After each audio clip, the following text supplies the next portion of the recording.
With us we have Frans Gertze, the president of Cossasa. Now we're here at the Cossasa Games. Mr. Gertze, in the end, only one country turned up, Zambia, competing against Namibia now. Give us a bit of the background. How did this happen? Well, as I've said in my opening remarks, it's both heartening as well as disappointing that only one country could make it to this 2011 edition of the Athletics Championships. Basically, we had problems of communication. The games were supposed to be hosted by Swaziland. Unfortunately, Swaziland withdrew and informed us less than 2 months before the competition was due. So we had to look for an alternate host. NSSU offered to stand in and salvage the situation. And we, in principle, agreed from my side, and I informed the executive about the offer that was made by NSSU. At that stage, Zimbabwe has already confirmed participation.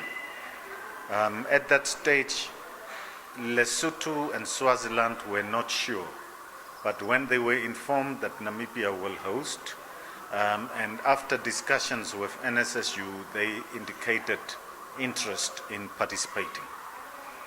Zambia came in later and confirmed their participation as well. We knew from the onset that Botswana would not participate, as well as South Africa. South Africa, because school sports structures have been absorbed by government, and they are now in the process of handing it back to the elected people. And that is bound to happen in the next month, we are informed. Botswana is slightly different because the public servants are on strike. So they were not well prepared for this competition. In fact, I'm informed that they didn't have nationals to select their team.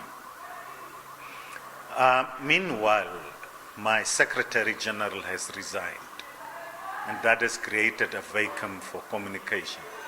So some of the countries were communicating with him, and others were communicating with NSSU. I only picked that up recently when I started inquiring. And that's where the miscommunication came in. But having said that, Lesotho and Zimbabwe were prepared to come, but because of that poor communication, they seemingly have decided no, they don't know what's happening, so they would rather stay put. By the time we intervened, it was too late. Swaziland was committed to come. On their way here they've had a breakdown, I'm informed. And that's why we end up having Zambia and Namibia only participating, which is unfortunate. But my position was quite clear. Even if it's 2 countries, let them proceed. Let them proceed, because there are many of these learners who have given it their all since the beginning of some schools even have their inter-houses in October. So since that time they have been working, preparing themselves through inter-house, zonal, regional, national, and now international. Now to come at the end and say sorry that you have sacrificed your holiday, sorry that we are going to shatter your dreams, that's not what we stand for. And it's within that context that after lengthy debates, we agreed to proceed with the competition, whether it's 2 or 3 countries.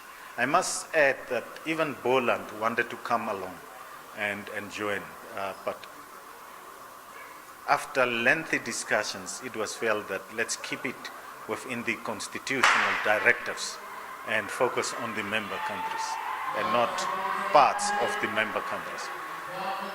In that context, yes, it's disappointing.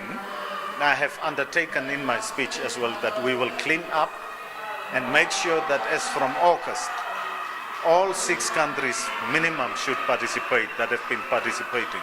Otherwise, some actions must be taken. We have to improve our communication strategy.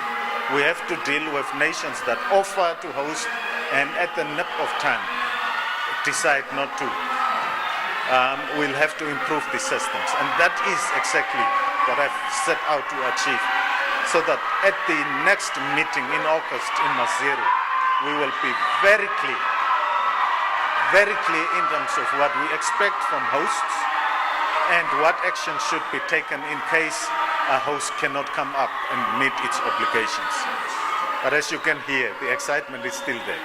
Whether it's true or not, the learners are here to give it their all. Let's support them. Even if they are few, let's support them.